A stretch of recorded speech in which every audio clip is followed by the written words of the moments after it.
I am a stickler for getting organized and really what's probably more admin. So the cool thing about the systems that I teach and work with clients are that they're a combination of course, money management, but also organization. Are there people thinking about, the new year, or are you having to kind of convince them that it's something that they need to do as well? What happens after September? Okay, of course, I've got lot of business clients. So, we're filing from September, October, November, even for my nonprofit clients. So we're in tax mode for those months. And then of course that like runs right into the holiday season. And what we're telling people this week is as the mail starts coming in from the holiday, look, splurge. Hopefully not too much of a splurge, but let's be honest, it could have been. As the mail comes in, I've got some systems that people can use right now to get on top of that paperwork, that's what it turns into. When you open the mail, hopefully you're opening it, it turns into paperwork. And that's where things kind of go south. People either aren't opening the mail or they're opening it and not doing anything with what's in it. And so when you talk about new beginning of the year, that's what these strategies are going to do, is help people from the first piece of mail starting January 1, what to do with it and how to get on top of the paperwork so that it can tell us the story of your money. Because I tell people your money has something to say to you, and chances are it's in the mail. Okay, so guide us through this mail thing, because I don't like mail. You know that. So I didn't know that. Yeah, and help us with the mail thing, because I'm good with just putting it in the box and putting some tape on it. So this is cool. So let me just right off the bat let everyone know, because everything that we talk about for the rest of this session, actually, if we do this part, it's going to be that much easier to get our arms around the next part. Okay, so it's 6 folders, basically, file folders. It's nothing fancy. It's nothing tech. People who know me know I love my technology. Technology, I believe, once we get it together on paper or offline first, technology now can do the work.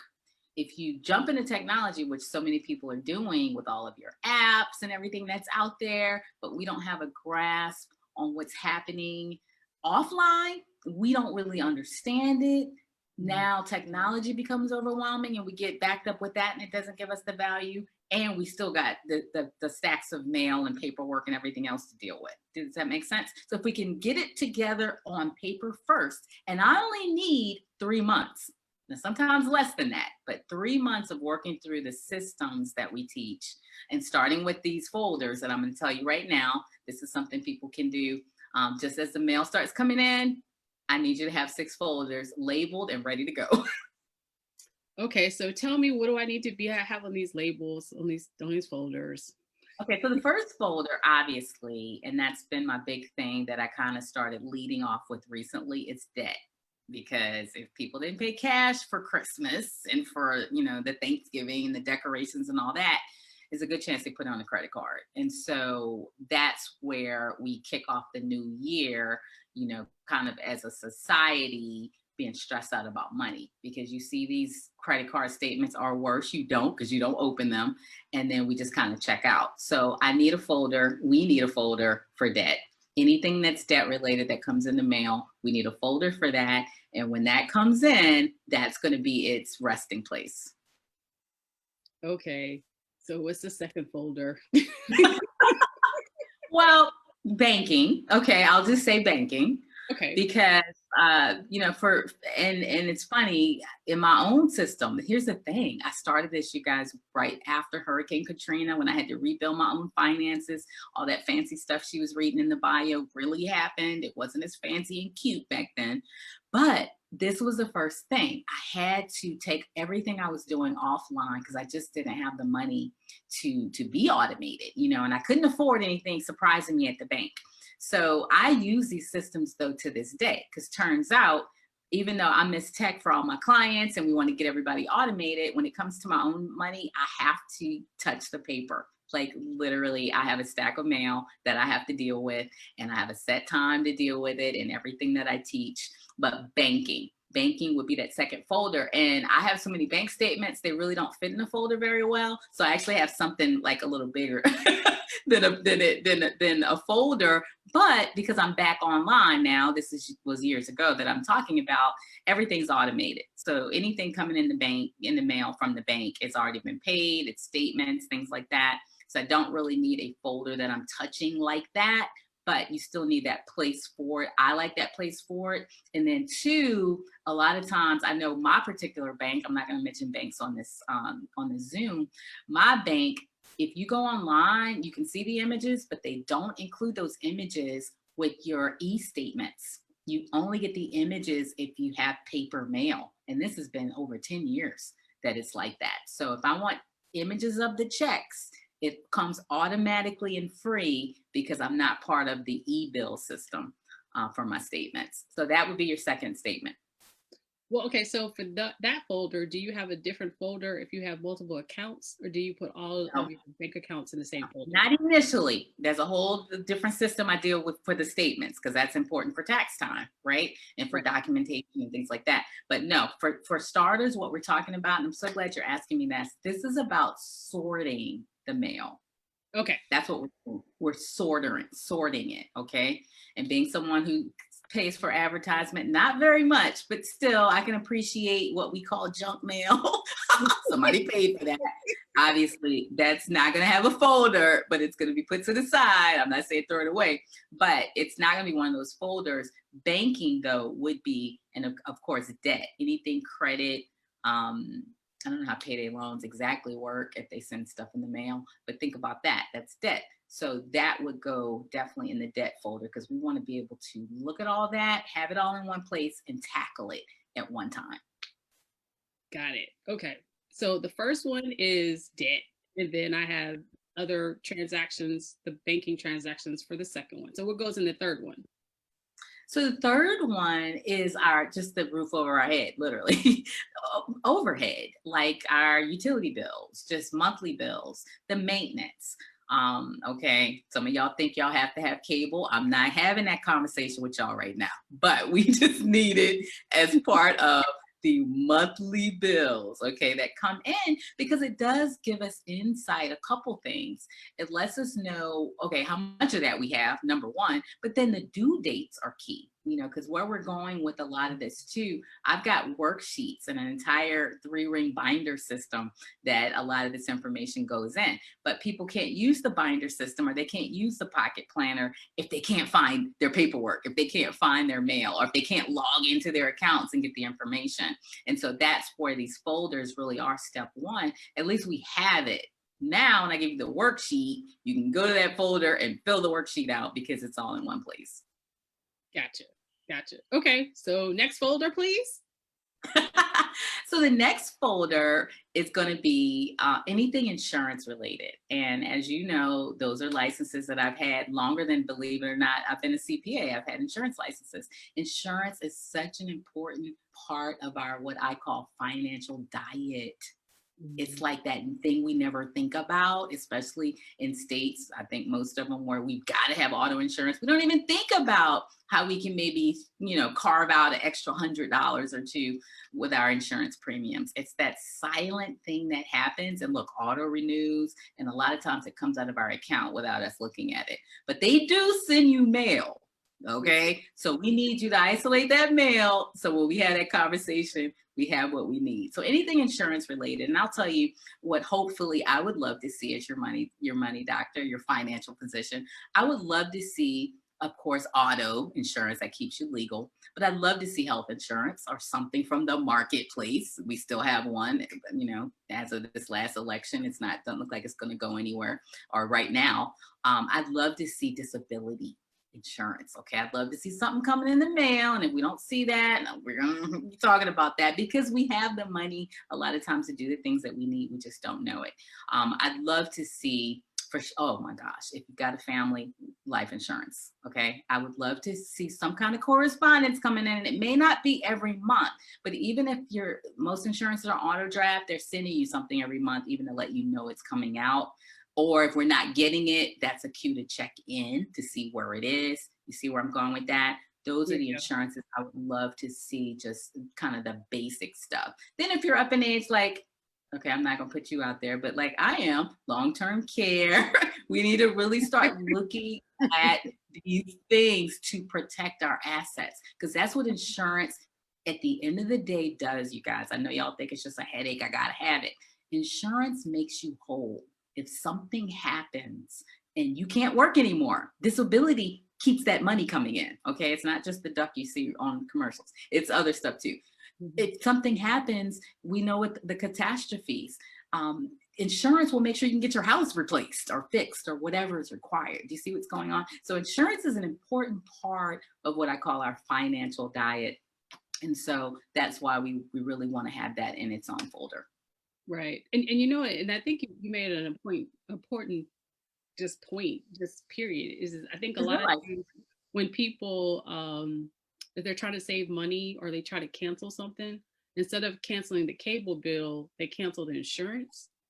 And what Yes. I see a lot, and this is a disclaimer because I am also an insurance agent, it's kind of like a family business, y'all. You know, we just do insurance. I grew So up in that business as a teenager working in insurance agency. So I'm right, sure that's where it comes from.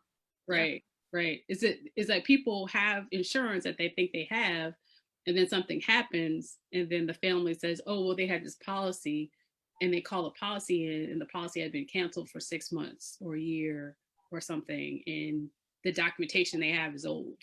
So it's you know, I definitely agree to have that folder with insurance because even if something happens to you and your family has to figure out your estate per se, I'm liking what's in these folders because it's going to help them figure out what your estate looks like.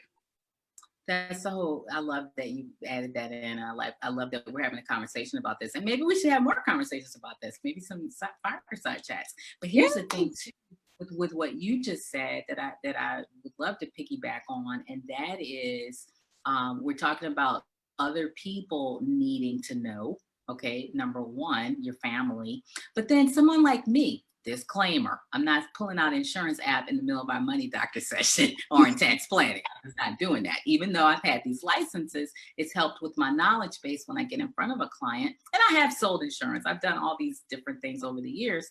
But here's the big thing about that folder: it's going to be so much easier for me to refer you to one of my colleagues Mhm.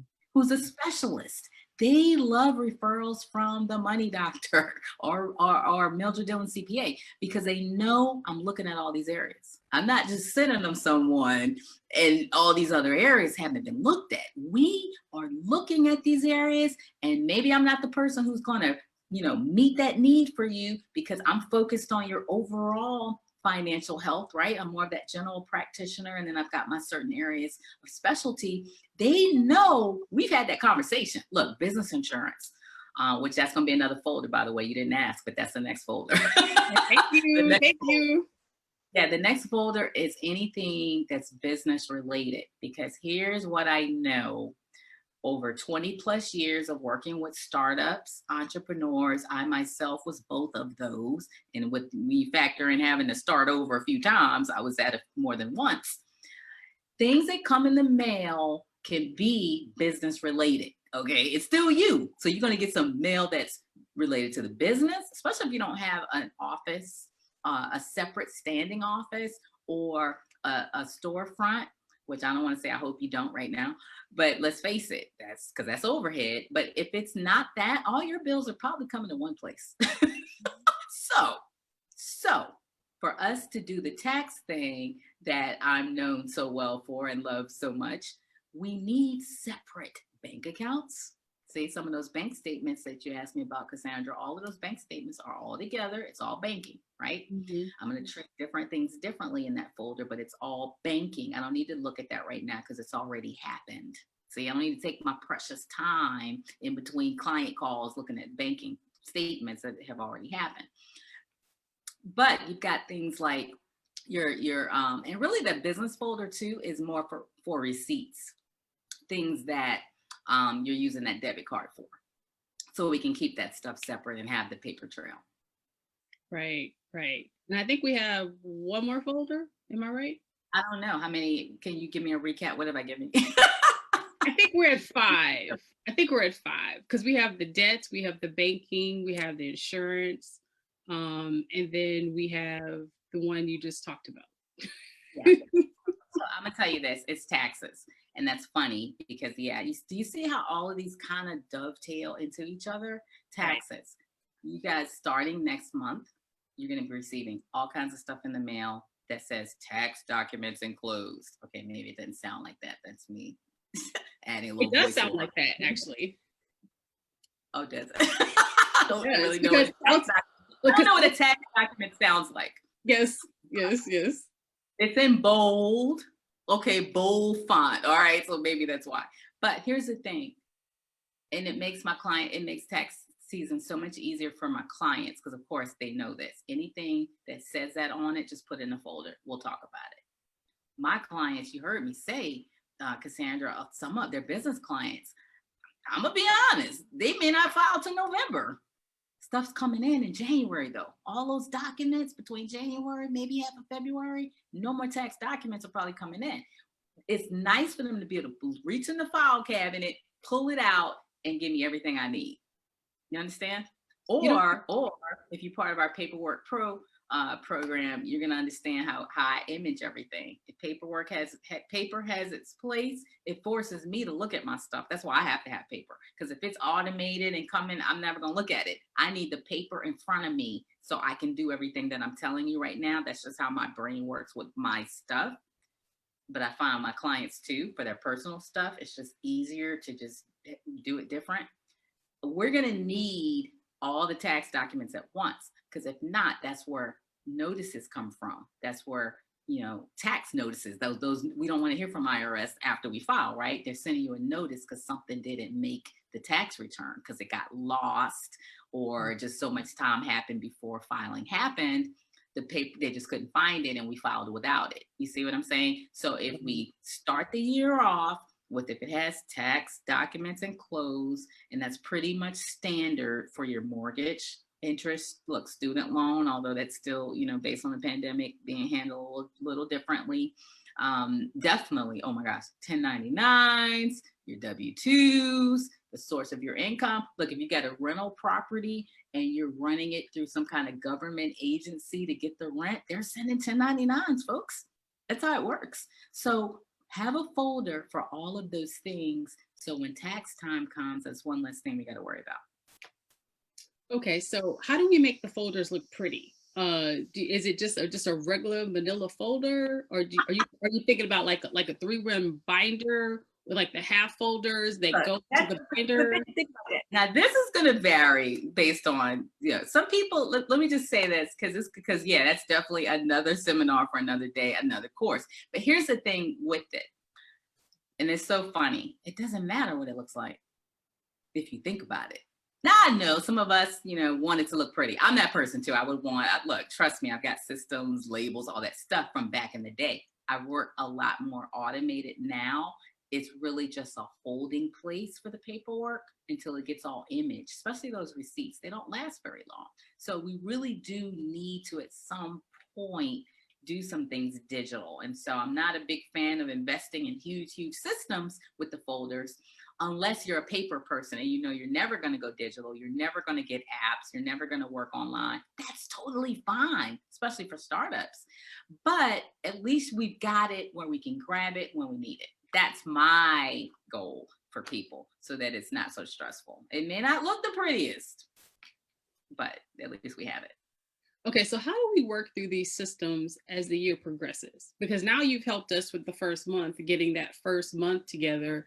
But what do we do after that? Like February, March, April?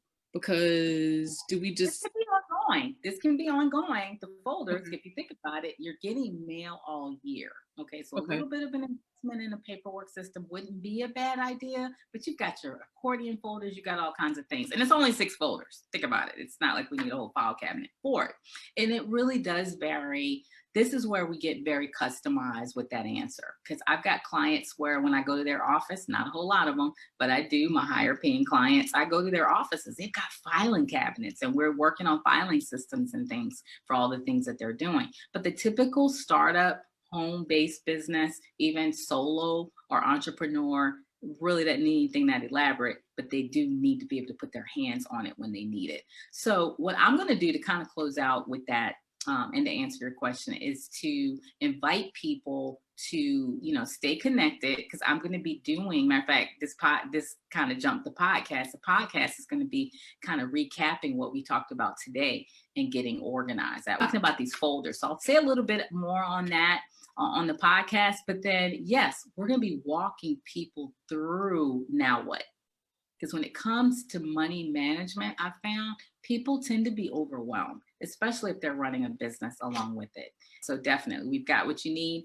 And I also would say we've got a 3-ring binder and a pocket planner that's actually part of the system of, now that we've got this paperwork, what do we do with it as the mail comes in? We're putting it in different places in those systems. So I'll be talking about that and more on the podcast.